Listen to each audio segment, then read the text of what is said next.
Yeah, Pastor Fred, welcome to the follow through. We're going to be talking about who you are. Uh, what are you really all about? What are some of the things you got going on? Some of the issues. So you might feel like it's a little personal, but these are things I think we all grapple with in one way or another. It might look a little different for everybody, but right, we got some issues, and God's got some forgiveness and some love for us. So here you go.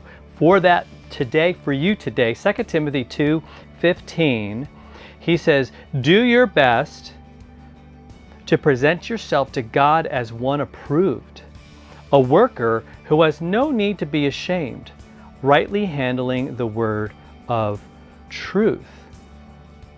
Right? So he's kind of talking to somebody who is maybe teaching the Bible, and I think this really applies to all of us.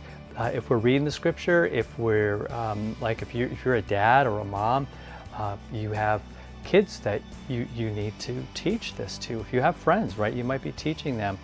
You might be working with them. I think all of us should be discipling someone, which means that I'm following Jesus and I help you to follow Jesus. So you got questions, you got issues, you want to see what it looks like to follow Jesus.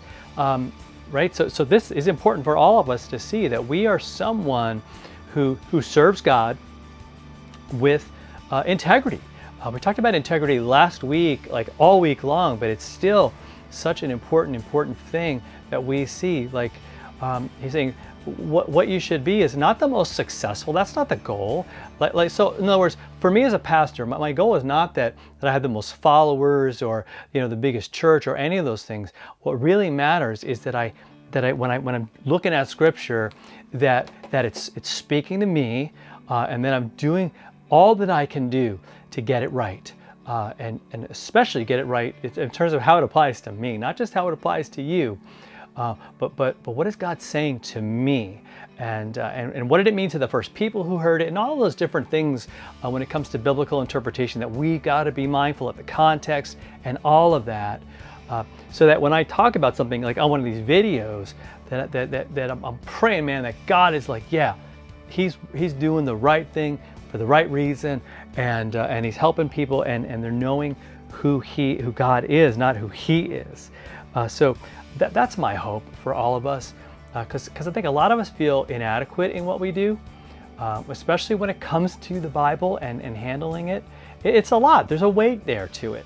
There's a lot of responsibility because it's really, really important. But however, though, this is the word of life that sets us free, and we are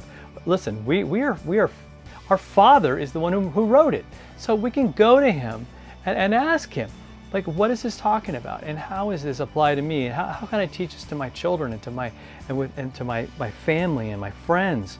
How can I do that? Maybe at church, I'm teaching a Sunday school class. Like, how do I do this the right way? Start here, to be someone who is approved by God. That says, like, let's got God's stamp of approval there. There's no need to be ashamed because they handle the word of truth the way God would have them do that. So let's be praying about that every day.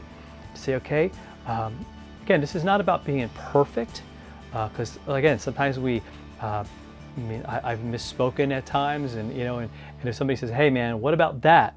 I want to be humble enough to say, look, yeah, you're right. I meant maybe I meant to say this, or whatever. But again, my intention and my really, I strive, and hopefully we all strive, again, get it right, and do it in a way that has tons of integrity all throughout. All right, so you have a great rest of your day. Hit that subscribe button and share this with somebody, and we'll talk to you next time.